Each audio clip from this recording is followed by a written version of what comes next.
Fala, meus amigos da Igreja Redil, como é que vocês estão? Estou aqui com meu amigo Gabriel. Dá um soquinho aí, Gabriel. Vamos lá. Tô aqui com meu amigo Bruno.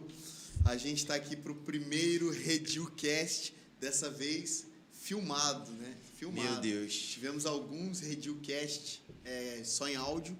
É. Então, tá nas plataformas, acredito que só no Spotify. Mas estamos aqui para o primeiro Redilcast filmado e a gente vai fazer isso toda semana. Vocês estão prontos? Toda semana? Bora. Sim. É sobre permanecer, meus amigos. Vamos lá. Permanecer, cara. Toda semana vamos estar aqui.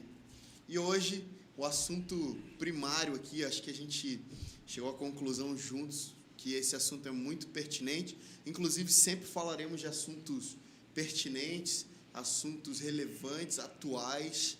A gente vai conversar sempre à luz da Bíblia, sempre à luz das Escrituras, trazendo lucidez para gente que talvez esteja passando por alguns problemas e esteja se identificando com esse assunto. Então, eu já quero dizer que é importante que você envie esse vídeo para os seus amigos. Nós não queremos que esse podcast seja apenas para a nossa igreja. É muito Sim. legal que a galera da nossa igreja veja, mas a gente quer que todo mundo veja. Então, se você é da nossa igreja, manda para alguém, para os seus amigos, familiares. A gente vai conversar hoje sobre o que fazer no dia mau. O que fazer no dia mau, meus amigos? O que fazer no dia mal? O dia mau, deixa eu começar levantando uma bola aqui. O dia mau vai chegar para todo mundo, certo? Sim. Todo mundo vai ter um dia mau. O que fazer no dia mau? Eu acho que uma primeira boa sugestão é chorar, né? Chorar, quem não gosta de chorar, mas falando sério, eu acho que sim, o dia mal vai chegar para todo mundo, às vezes de forma mais intensa, às vezes de forma mais tranquila, mais leve, mas eu acho que uma chave para enfrentar os dias maus é estar com o coração no lugar certo. Você vai passar adversidade, você vai chorar, você vai se sentir triste. Recentemente eu passei alguns dias maus, mas eu acho que esse é um bom parâmetro para a gente começar botando na mesa, estar com o coração no lugar certo. Eu assim, penso que para que você passe bem no dia mal, e até à luz da Bíblia também, né? O segredo é você estar preparado, né, cara? É ruim quando você é pego desprevenido, né? E aí qualquer coisa que seja ruim se torna muito pior, porque você não preparou para aquilo, né? Assim, a gente pode pensar no contexto de pandemia, né? Quanta coisa que aconteceu porque a gente não estava preparado, né? Se a gente estivesse olhando para o que estava acontecendo no mundo e tal, até enquanto país mesmo, a gente teria passado menos sufoco com algumas coisas, né? Mas mesmo vendo o que estava lá na frente, a gente não se preparou. E aí, quando vem o dia mal, e aí isso foi lá, no nosso caso, foi, por exemplo, no contexto de pandemia, quando acabou o carnaval, né? Que quando começou a pipocar os primeiros casos, a gente ficou sem saber o que fazer. E eu acho que isso é o pior que pode acontecer, você não está preparado, né? Sim. Cara, eu queria colocar um pano de fundo aqui para a gente começar. E que vocês dois falaram assim, já poderia resumir e a gente já poderia desligar a câmera agora. Guardar o coração no dia mau é muito importante, porque eu acredito que o plantio que você vai fazer no dia mau, você vai colher no dia bom. Da mesma forma, isso que você falou, né? Se preparar para o dia mau chegar, ou plantar antes no dia bom para colher no dia mau. E já poderia terminar aqui, mas como a gente quer ficar conversando, que a gente gosta de conversar ainda mais sobre Bíblia, vamos para dentro. Eu queria colocar aqui na mesa Salmo 73.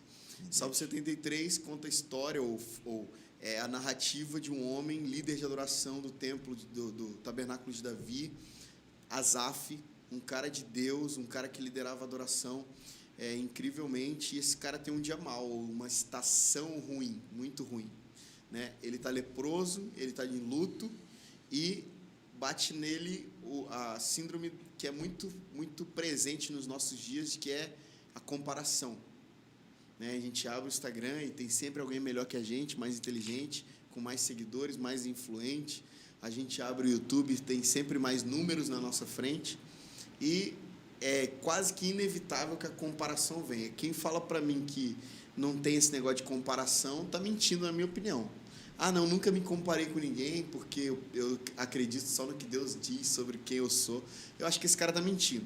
Certamente. Mas Asaf caiu nessa. Ele olhou a prosperidade dos ímpios, ele olhava a galera que não cria em Deus, tendo carrões e dinheiro e não ficavam mal, não ficavam doentes. E isso trouxe para ele um abismo emocional muito grande. Acredito que a principal ferida daquele momento não era física, apesar dele estar leproso, mas era emocional. Ele estava de luto, e Gabriel disse que há uns tempos atrás ele passou por um problema, e a gente sabe que foi um luto. E, cara, a gente sabe como o luto pode levar alguém que já estava despreparado emocionalmente para um abismo emocional. E ele estava provavelmente sem recursos financeiros, porque ele olha a prosperidade financeira dos ímpios e ele inveja e se compara. Então, o que a gente pode tirar de lição desse dia mau de Asaf? Cara, eu acho que a primeira coisa que me chama atenção nessa narrativa sobre Asaf é exatamente esse senso de comparação, né? E eu acho que é um assunto muito atual, porque, como você falou, se você abrir o Instagram agora, você vai ver todo mundo, um querendo ter uma foto melhor que a outra, um querendo ter mais curtida que o outro, um querendo ser mais influente que o outro. E a gente sabe que esse senso de comparação, ele nunca vem, na verdade, da convicção do coração, né? Ele sempre é gerado nesse ambiente de dúvida. Então, por isso que eu falei sobre esse lance de guardar o coração. Também fala, inclusive, da gente saber entender o porquê de tudo está acontecendo, né? Bruno pontuou aqui sobre pandemia e tudo mais. Então, a gente tem duas opções. Ou a gente tenta olhar para aquilo que Deus está fazendo, ou a gente olha para os ímpios, olha para o que está acontecendo lá fora. E essa comparação é sempre muito perigosa, né? Porque sempre te leva para dois extremos. Ou você acha que você é muito melhor que alguém, está muito mais preparado que alguém, ou você se acha muito inferior a alguém. Então, na verdade, o cerne ali, ou o grande problema ali, talvez seja exatamente esse, né? Você não sabe nem quem você é. Então, eu acho que assim, quando a gente chega nesse dia mal, a gente ter essa certeza de quem a gente é, e caso tenha algum não cristão, alguém que não seja crente ouvindo a gente, eu não estou falando somente do seu relacionamento com Jesus, tá? Se através desse podcast você visitar alguma igreja, você receber algum convite de algum amigo que você está aqui, mas eu estou falando exatamente dessa natureza do homem, da pessoa. É o tempo todo você vendo o que alguém está fazendo, você precisa saber o que o cara está fazendo, e imita, toda hora imitando. Toda hora a gente vê qual é a próxima moda para a gente estar em cima dessa moda, e isso acaba levando a gente para esse lugar. E quando chega esse dia, como o Bruno falou, que a gente não espera, a gente sucumbe muito fácil porque a gente está com essa mesma perspectiva de Asaf. Eu estou olhando para um lugar, eu estou olhando para uma outra pessoa, estou olhando para um outro alguém, então a grama do vizinho vai ser sempre mais verde que a minha, né? Porque eu estou sempre olhando aqui e eu estou vendo lá, não estou nem vejo o que está acontecendo aqui. Eu acho que esse paralelo da comparação é muito, muito importante. Você falou um negócio que me chama bastante atenção, que é perspectiva. Cara, e realmente, a forma como você vai olhar para aquilo, ou até mesmo como você vai fazer essa comparação de qual perspectiva, né? E o Asaf, ele fala isso também, né? Ele vai contando que eu estava vendo de uma determinada perspectiva e eu via assim.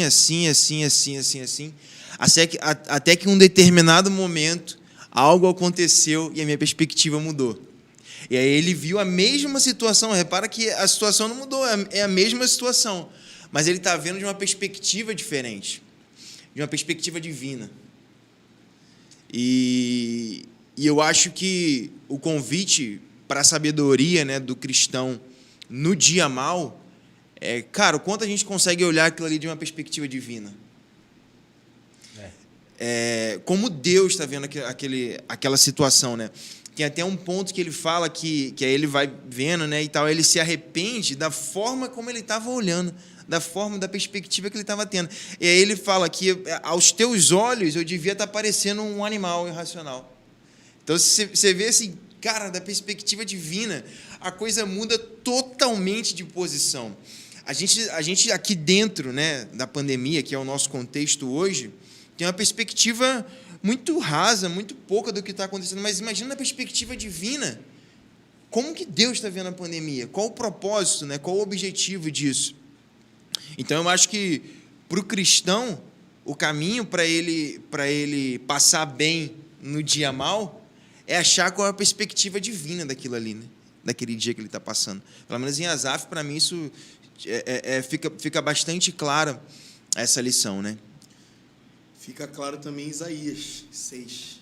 No ano em que morreu o rei Uzias, ou seja, mal, uma fase difícil. Caraca. Ouviu o Senhor. Meu Deus. E aí ele tem a visão do trono, lá do lugar celestial, e ele tem a visão de como os céus olham para a terra, né? Toda a terra está cheia da sua glória. Meu Deus. Então, a perspectiva é muito importante para encarar o dia mal.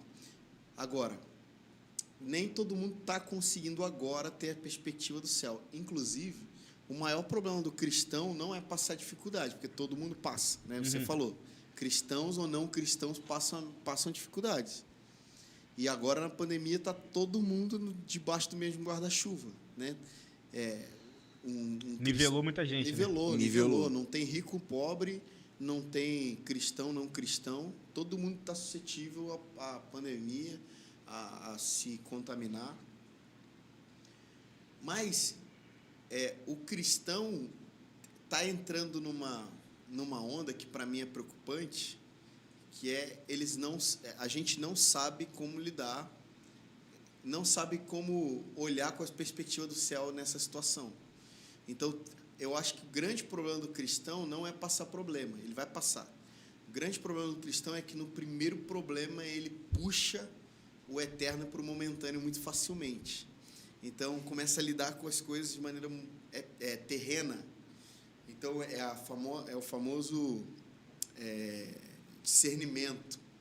Falta discernimento para compreender que aquilo que ele está passando talvez tenha um propósito, aquilo que ele está passando talvez seja Deus tratando, aquilo que ele está passando talvez seja o que Paulo fala, né? Leve momentânea dor, produzirá um eterno peso de glória. Então, a grande dificuldade do cristão hoje, no dia mal, é não perceber peso de glória, na minha opinião. O que vocês acham disso? Faz sentido, faz muito sentido.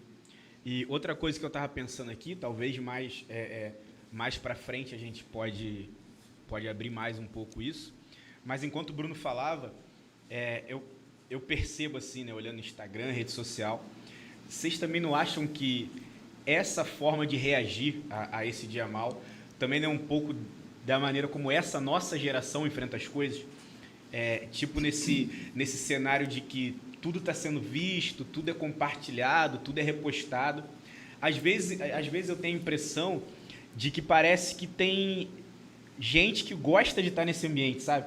O cara se fecha, o cara se minimiza, o cara se vitimiza, o cara se encolhe e tal, e tem uma atenção, está sempre sendo comentado. Não mexe aqui não, deixa isso, deixa aquilo. Então, eu também vejo que passa um pouco por isso.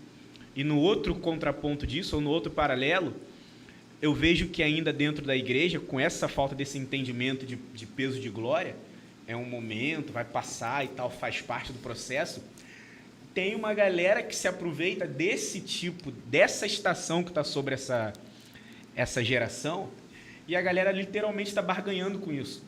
Por isso que você vê, você liga a televisão, morreu fulano, morreu isso, morreu aquilo. Aí na esquina da sua casa tem o culto da vitória. É para lá que você vai, mano. É para lá que você vai correr. Porque assim, qual é a perspectiva do jornal, das informações? É isso, os dias cinzentos, os dias escuros. E tem a igreja ali que está se aproveitando disso. E é vitória em cima de vitória. Enquanto ela consegue manter esse cara aqui embaixo, calma aí, tá chegando. Aguenta mais um pouquinho. E isso está tão... eu não falo só dentro da igreja, mas eu vejo que isso está tão preso assim, da nossa geração, 20 e poucos anos, ali na faixa dos 30, que parece que tem um glamour, sabe, no sofrimento. Tem um glamour no... Não, faz parte. Deus só prova quem ama, né? A gente vai, a gente vai passando pela prova, dando glória, aquela coisa. Então, eu acho que também tem esse paradoxo, né? É até meio estranho falar isso, mas... Cara, nos últimos 5 anos, a música que mais vendeu foi Sofrência. É. Pode ver forró, sertanejo, funk.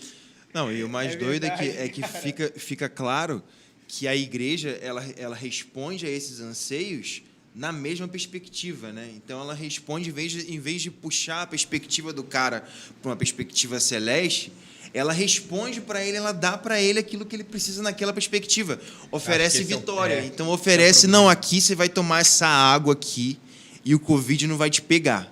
Então ele oferece, entendeu, uma solução debaixo da mesma perspectiva, enquanto a igreja que governa dos céus tinha que mudar e puxar o cara, não olha por aqui, olha por aqui, e oferecer qual é a perspectiva divina para aquilo.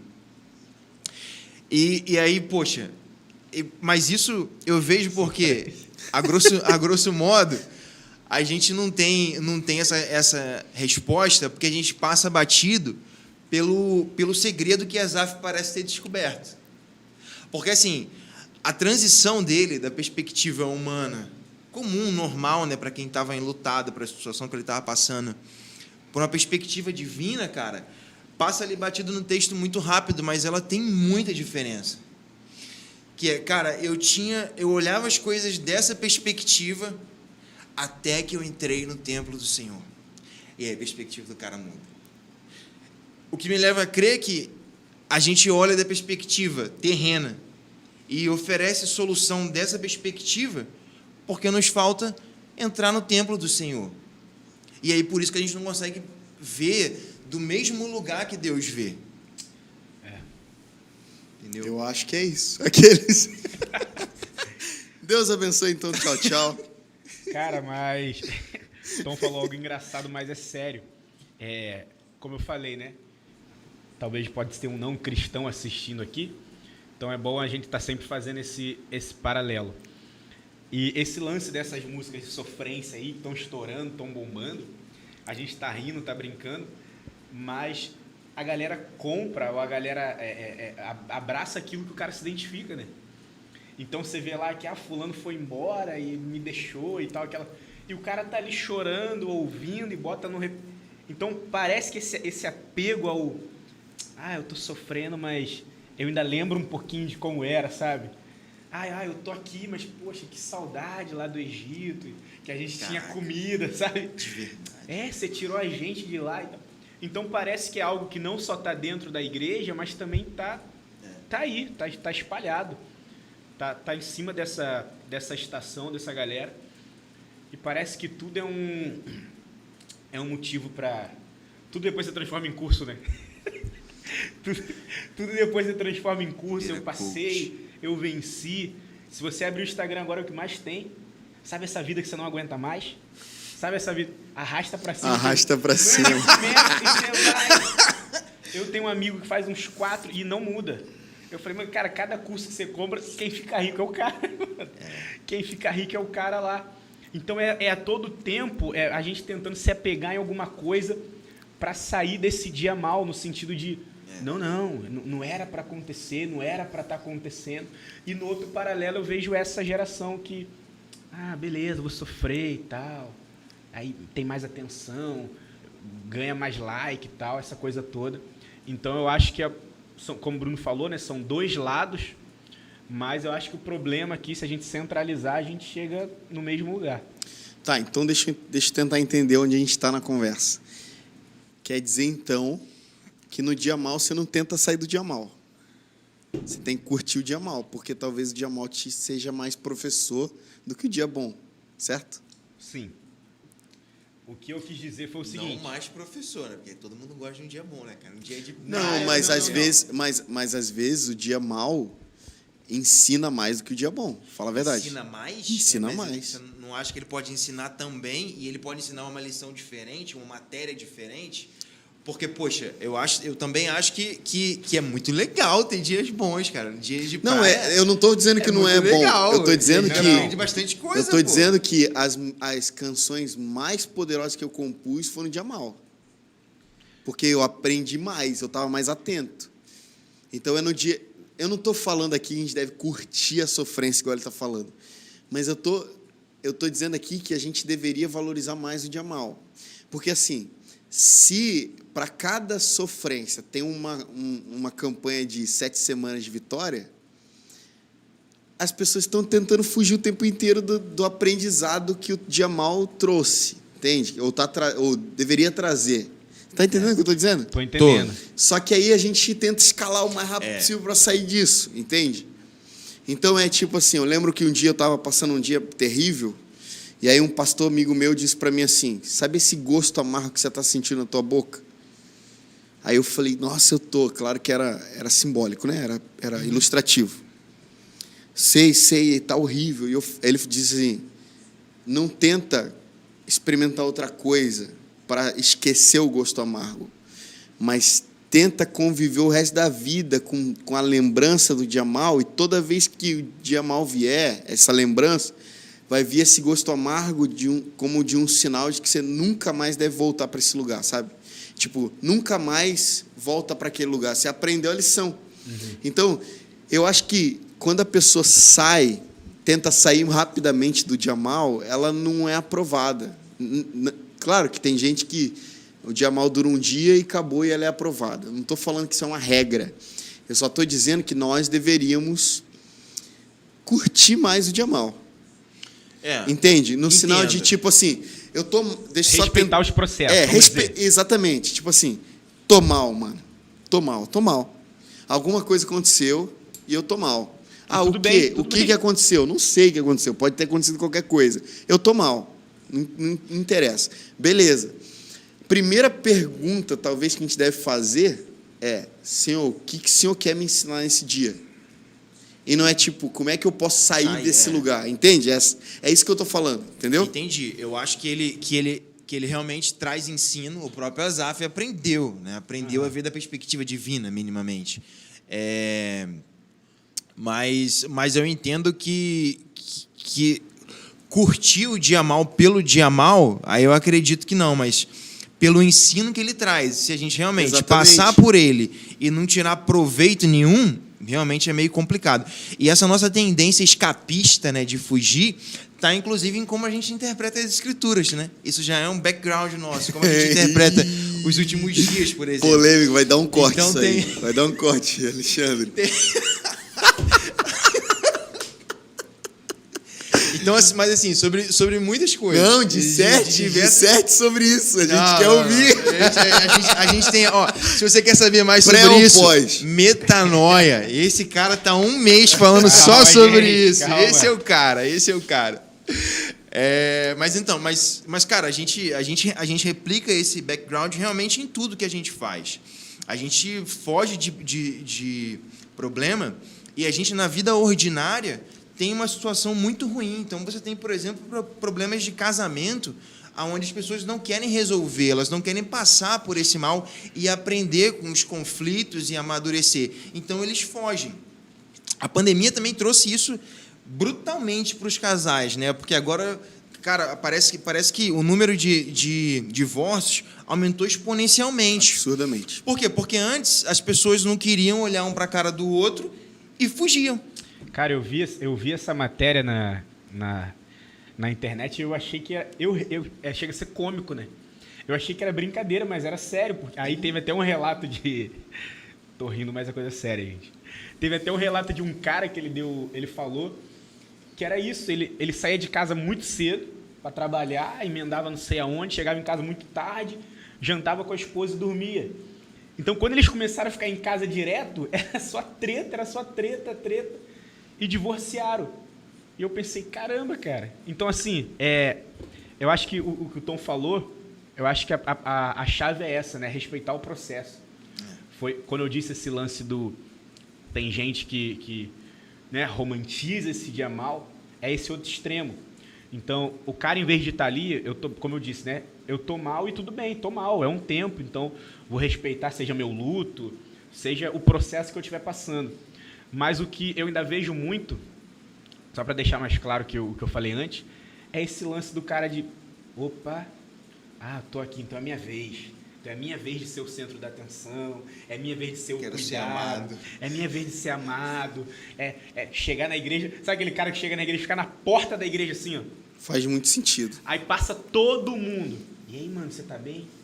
Tô bem. Vou ficar bem. Posso te ajudar? Não, ora lá por mim. E a igreja toda passa por esse cara. E domingo ele volta. Sabe aquele cara que toda apelo ele é o primeiro? Toda apelo ele é o primeiro. Aí você lá no microfone fala assim, mano, não é possível, você voltou? Não é possível que você voltou. E o cara romantiza. Então, ele já deixou há muito tempo de entender o processo e abraçou isso pra ele.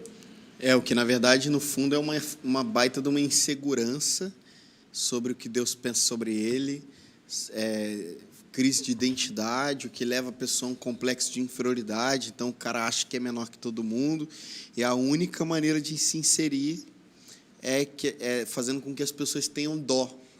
E é horrível isso, né, mano?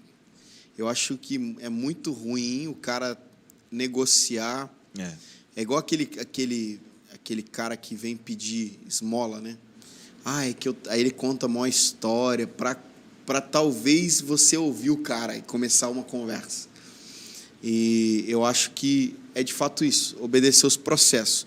Não Jesus falou isso, né, em Mateus 6. Cara, quando você for jejuar, você não fica com... Lava o rosto, fica bem, né? Apesar de você estar passando um dia mal, no sentido de não estar comendo, né? Seu corpo está debilitado, cara, você não precisa curtir isso, você não precisa hipervalorizar, sabe? O momento de fragilidade. Mas você precisa entender. E quando a gente entende que isso ou está sendo convertido. E é bom deixar claro aqui, pensei numa coisa aqui agora. Nem todo, né? Porque assim, tem um lance também da pessoa ter se colocado lá nesse lugar, né? Por exemplo, a pessoa é um desgraçado e foi para aquele lugar sozinho. Claro, ele tem misericórdia para ele, claro, tem graça para ele, claro. Mas a gente está falando de dia mal no sentido de, cara, você está passando uma provação, você está passando uma luta na tua família, você está passando uma crise interna, né? A gente não está falando aqui de gente que não está se esforçando minimamente para viver uma vida reta, e claro, esse cara só vai viver dia mal. Mas aquela galera que como nós, né? Todos nós temos problemas aqui. Bruno tem menos que a gente. Não sei. Brincadeira. Calma. Mas, cara, todo mundo tem dia mal, então a gente precisa obedecer o processo de, cara, beleza, como é que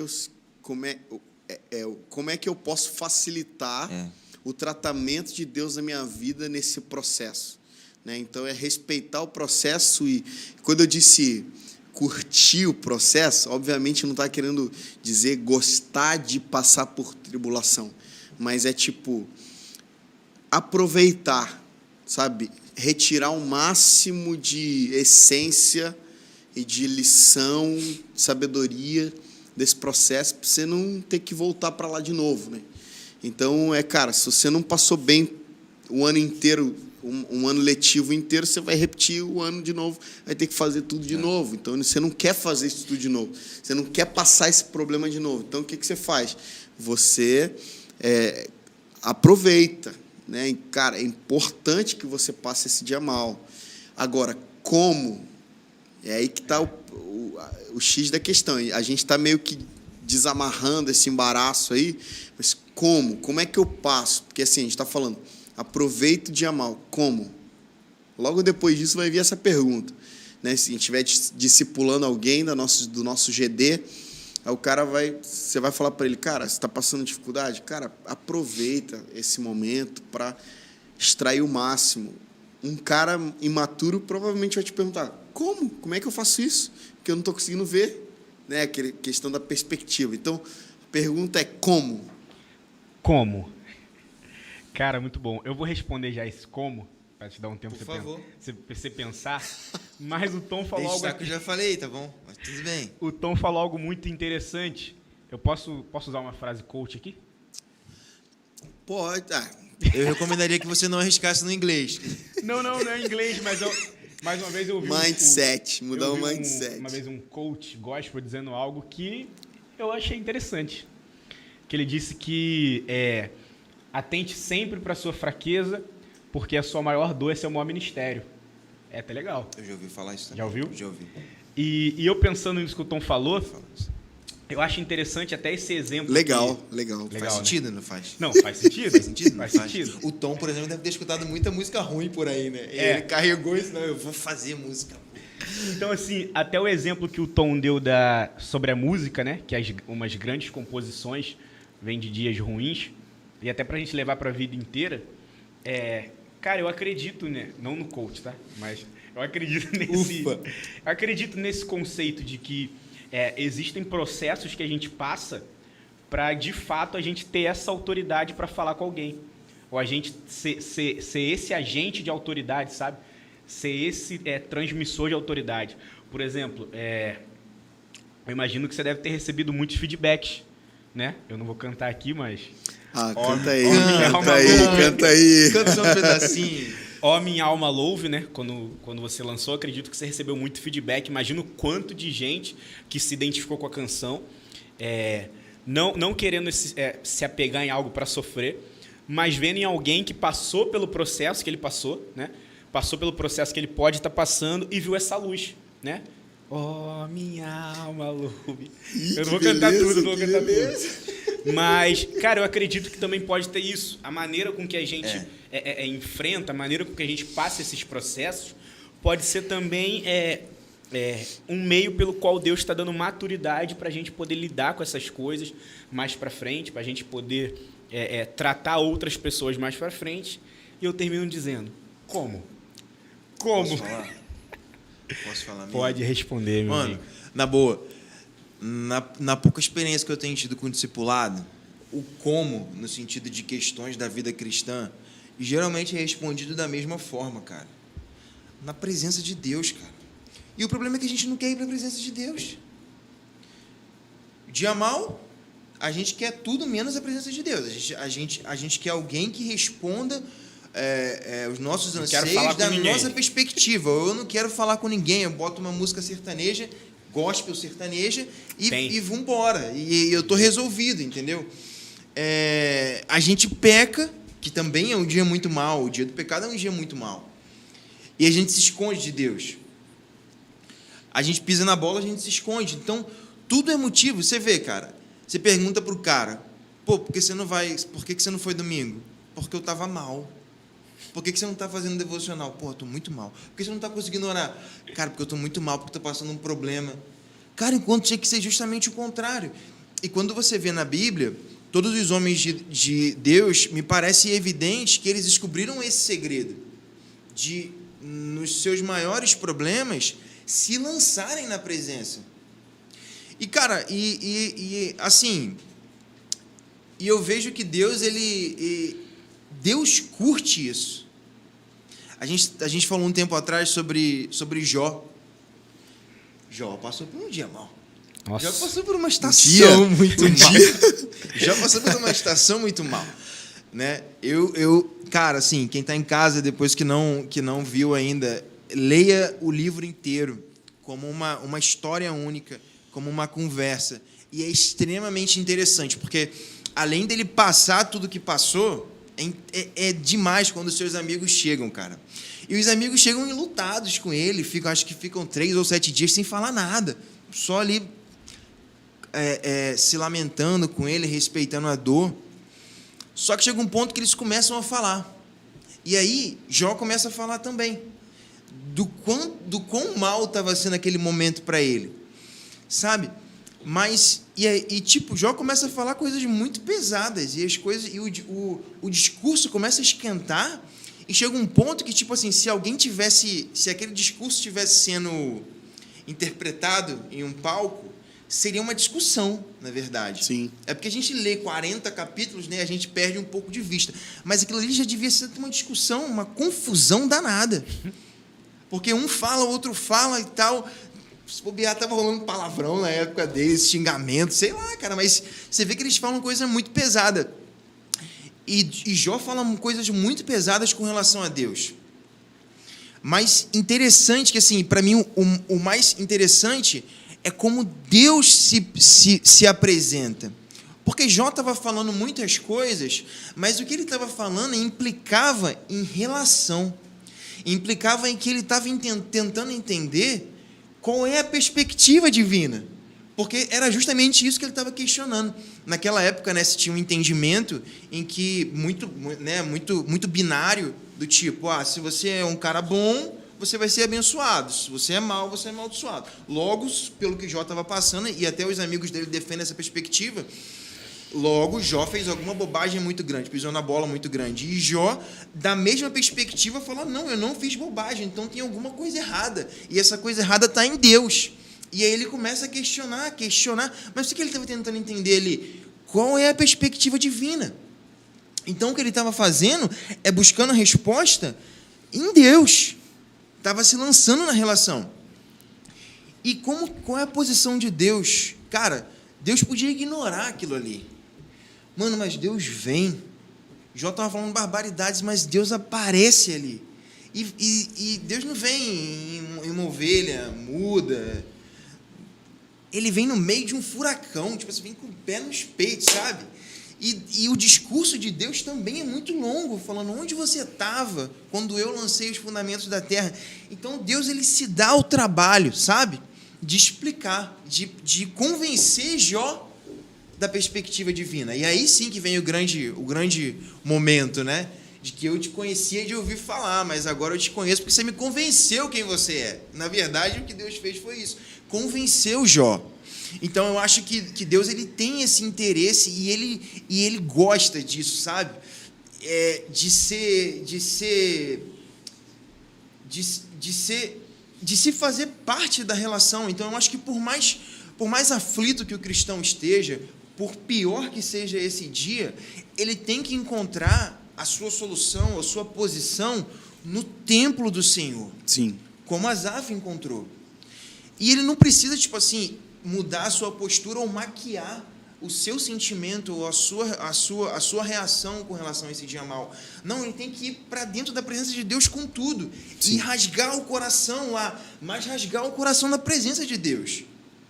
Que assim, que fica claro que Deus, ele, nesse momento, ele aparece. E aí você tem a lição, aí você tem o aprendizado, né? Sobre o próprio caráter de Deus. Então, acho que... Eu acho também que uma coisa que fica muito evidente, até nessa pregação muito boa. Pregou, mano. Não, aqui, ó. Não. Veio. Pregou. Mas eu acho que uma coisa que parece óbvio, né? Mas a gente não falou de forma literal, botou na mesa, é que a gente falou sobre respeitar processo, entender processo, mas a gente também precisa ter essa perspectiva de que Deus está no processo, né? De que ele não sai, né? Ó, toma aqui seu problema, vou dar um passinho para trás, dependendo de como for aí, lá na frente a gente se encontra, né? Você não serve nem uma pirracinha, nem nada, mas ele está o tempo todo no processo. Ele está passando no processo, tá junto da gente. Eu acho que trazer essa perspectiva, embora ainda pareça muito teórico, né? Que fique muito no campo teórico, mas é mais prático do que a gente pensa. Seja num relacionamento, seja num discipulado, seja você compartilhando da sua dor com alguém, né? Eu aprendi isso uma vez com meu pai, eu costumo sempre falar isso, cara. O outro só pode te ajudar no problema que ele sabe que você tem. Então, esse exemplo que eu dei desse carinha que fica na porta lá o tempo inteiro, mas passa 40 pessoas, vai ficar tudo bem, mas ninguém sabe qual é o problema, né? Então, ninguém dá esse passo para dentro, ninguém dá esse passo prático de, cara, eu sei onde mexer, eu acho que eu já passei por isso, eu conheço alguém que passou por isso, vamos ler junto, vamos orar um pouco, vamos ver isso aqui, assiste tal coisa, tal. E a gente vai no processo, né? No processo que Deus também se encontra, que Deus está no meio, a gente vai meio que dividindo o peso da parada, né? A gente acredita que a gente é um corpo, que tem aquela coisa toda. Então, mas é muito mais prático, você pensa. Você pode ver que se você parar para conversar 5, 10 minutos com alguém, para desabafar que seja, chorar, contar alguma coisa para alguém, você já dá uma aliviada. Isso é prático, né? Você já fica um pouco melhor. caramba, agora o outro sabe da parada também. Então, ele tá no dia mal comigo, né? E a gente tá aqui para isso, para entrar no dia mal com um com o outro, né? Você vem com aquele sorrisão. Ei, mano, te contar uma coisa, que benção. Deixa eu falar algo primeiro. Deixa eu te contar algo primeiro. Cara, e amém, vai lá, conta algo primeiro. Pô, então tu pergunta pro cara, ei, tudo bem? Aí o cara fala, não, a gente não sabe o que fazer, né, cara? Porque é aquele clichê, né? Tudo bem, tudo bem, tudo bem. Cara, então no dia mal você não se isola, né? Isso. Tem uma segunda lição importante aí, porque a primeira lição, acho que a gente falou até agora, né? Que é ficar dentro da presença de Deus, e dentro da presença de Deus você aprende, você tem a perspectiva do céu e tal. Mas acho que uma segunda lição prática, porque é o que você falou, parece muito teórico, e às vezes as pessoas precisam de prática. Na prática, o que a gente poderia falar? Cara, não se isola, não fica sozinho. Acho que o grande problema da maioria dos homens de Deus que caíram, posso até arriscar e dizer todos os homens de Deus que caíram, tanto na Bíblia quanto pós-Bíblia, o problema foi isolamento, né? O problema do pecado é isolamento. O homem não foi feito para andar sozinho, e às vezes até a própria presença de Deus, entre aspas, não é suficiente. O próprio Deus diz, não é bom que o homem esteja só, mas, não estou só, estou com Deus. Mas a própria presença de Deus não é, entre aspas, suficiente. Ele diz, não, você precisa ter alguém para que quando você cair, essa pessoa te levante, né? E para que quando você se sentir frio, essa pessoa te aqueça. Então, andar com alguém é muito importante nessa caminhada do dia mal, né? Porque esse dia mal vai passar, mas a relação que você forjou, que foi forjada no dia mal com essa pessoa que você esteve perto, ou com essas pessoas, ela dura para sempre, né? Eu acho que... Bom, a gente fala bastante sobre chaves práticas. Eu acho que não tem como separar, e até o próximo passo desse de você não andar sozinho, é de fato você ter esse alguém, né? Como o Tom falou, assim como Deus disse na criação, né? Não é bom que o homem esteja só. Então a gente ainda tem muito disso. Primeiro é aquele senso de que eu sou autossuficiente, eu sei resolver meu problema, eu consigo lidar com isso aqui. Não, estou tratando sou eu e Deus, né? Não, Deus está me tratando e tal. Eu consigo resolver isso aqui. Mas é bom ter isso, né? Seja sua esposa, seja um amigo, seja um pastor, seja um discipulador. Você ter esse alguém que é o que eu sempre, o que eu falo muito lá no grupo com os meninos lá do discipulado, né? Cara, se deu problema, se você tiver com uma dificuldade muito grande, você me fala. Que o máximo que pode acontecer é eu falar que, mano, não sei o que fazer, mas a gente está junto. Então agora tem um outro alguém enfrentando a parada com você, né? Então você está no processo, você está naquele momento ali, mas você sabe que, cara, tem um lugar confiável, tem alguém que eu posso falar, tem alguém que eu posso compartilhar, tem alguém que eu só ligo e choro. Mano, e tem muita verdade nisso. Cara, ó, Bruno, de fato eu não sei como te ajudar nisso, mas eu tô aqui, cara. Eu tô aqui. E aí você consegue ver um pouquinho de luz no dia mal, né? Porque aí você tá dentro de um problema, com um grande problema, só que tem um cara de confiança, uma mulher de confiança, tem alguém que está junto de você. Então, beleza, eu vou pro processo, eu vou passar, eu não sei quanto tempo vai demorar, mas o cara está aqui. Fala desse lugar prático de confiança. Eu acho que Deus foi muito intencional e assertivo nisso, né? Como o Tom falou, entre aspas, a presença de Deus não é suficiente. E Deus levanta esse tipo de homem, esse tipo de mulher, que é como se fosse o próprio Deus ali, né? É como se fosse a materialização daquilo que Deus seria nesse momento. Um abraço, uma palavra, uma mensagem, cara, tudo bem, vai dar certo, vamos lá, não sei, mas vamos para cima. Eu acho que esse seria o segundo ponto. Não ficar sozinho e ter alguém ou um lugar de confiança. Cara, muito bom. E o Provérbios fala, né, que em todo tempo ama um amigo, mas é na angústia que se faz um irmão. Ou seja, a relação, a intensidade da relação aumenta muito no dia mal. Então, o dia mal, na perspectiva daqueles que estão em Cristo, não é tão mal assim, por pior que seja. Né? Então, como é que é perder alguém, né? Que você acabou de passar por esse processo, e perceber que nesse dia seus amigos estão lá do seu lado, sua família está lá do teu lado, aqueles que você nem acreditava que estariam estão lá contigo. Aí você fala, peraí, quando baixa a poeira, obviamente, você fala, cara, olha que legal, olha que precioso. Aí você percebe glória no dia mal, né? Então, entre aspas, de novo, o dia mal não é tão mal assim para aqueles que estão em Cristo. Porque foi no dia mal que Asaf entrou no templo, foi no dia mal que Isaías viu o Senhor assentado no alto sublime trono, foi no dia mal que Davi escreveu os maiores salmos da vida dele, Salmos 51, Salmos 139, Salmo 23, quantos outros salmos, né?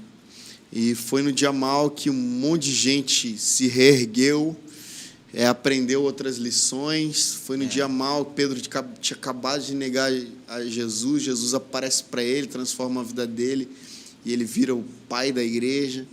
Cara, o dia mal para aqueles que estão em Cristo, por pior que seja, não é tão mal assim. É sofrível. Só que é o que eu tinha dito antes, né? É professor. É professor.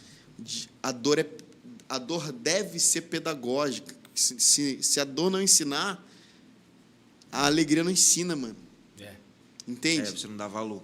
Se a dor não ensinar você, a alegria não vai te ensinar.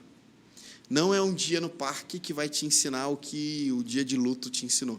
É por isso que a palavra de Deus, não esqueci a referência, alguém lembrar aí, mas é por isso que a palavra diz que é preferível ir num velório do que numa festa. Né? Você vai encontrar mais propósito, você vai encontrar... Isso é muito claro. Num velório você encontra mais propósito, você encontra mais... você reflete mais sobre a sua jornada, você revisita suas prioridades.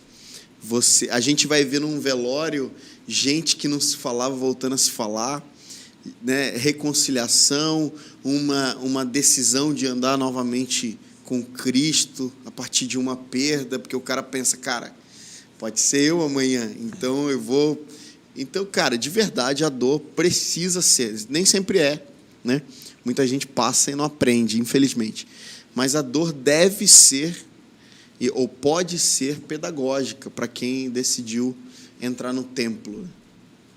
Nossa, muito bom.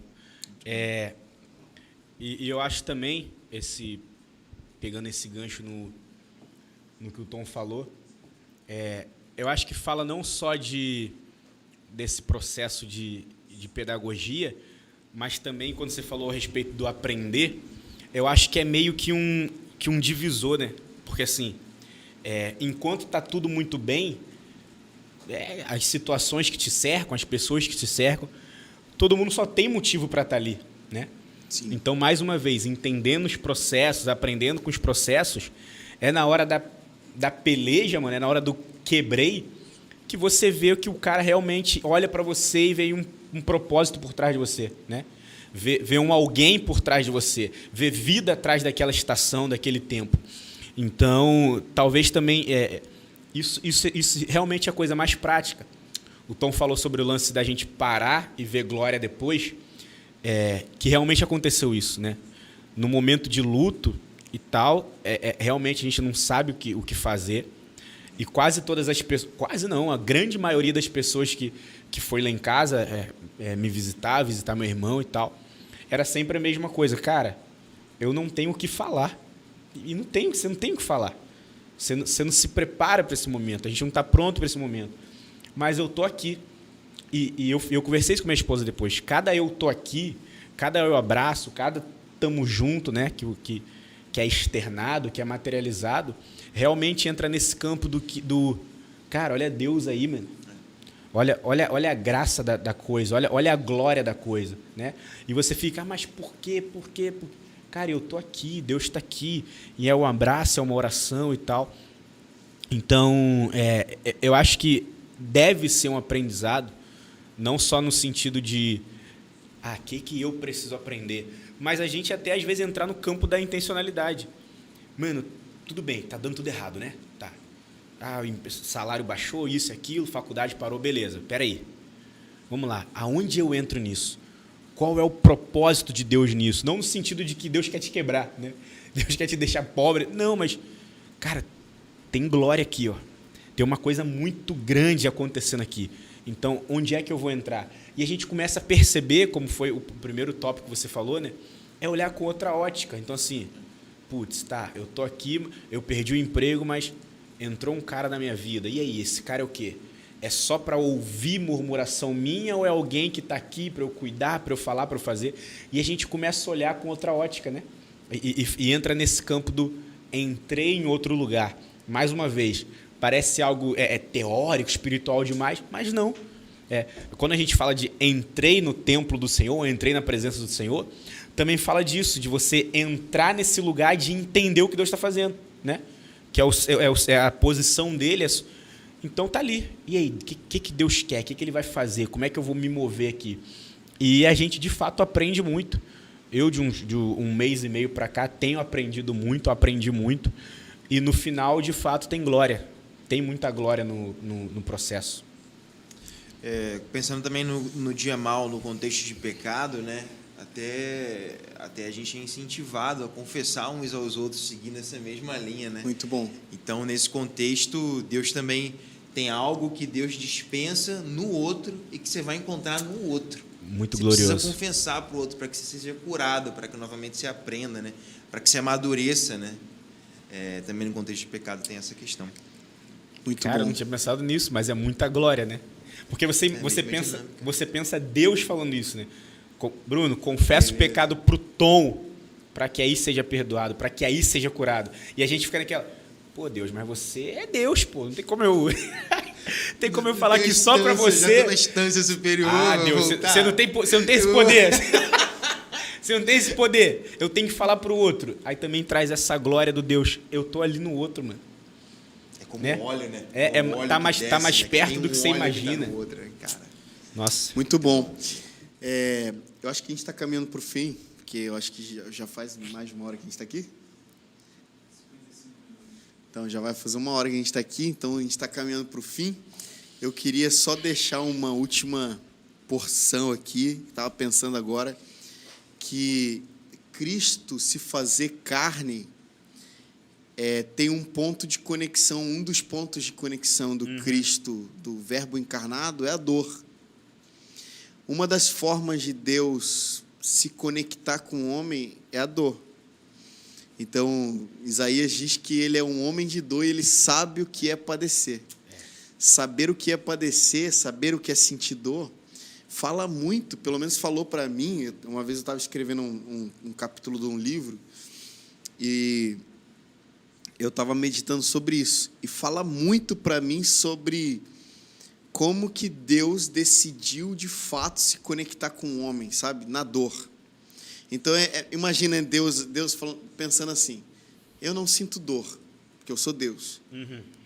Eu não sinto fome, porque eu sou Deus. Eu não sinto que o homem sente. Eu sou autossuficiente, eu sou pleno. Qual que é a maneira que eu vou encontrar de revelar o meu amor para esse cara?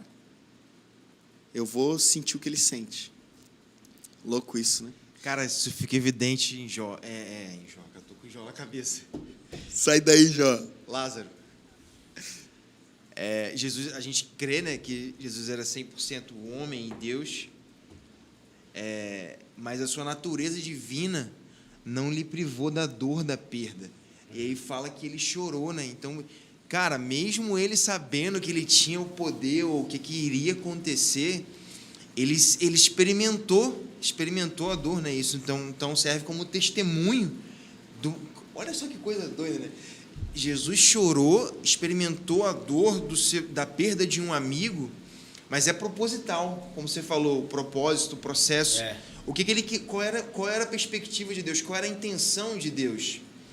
Revelar para a gente o interesse dele em mostrar o seu amor, tendo as mesmas, passando pelos mesmos desafios que a gente passa. E ele se permite chorar, se permite ficar de luto, se permite lamentar, mesmo sabendo que viria um momento de muita glória posterior, mas ele se permite passar pelo dia mal.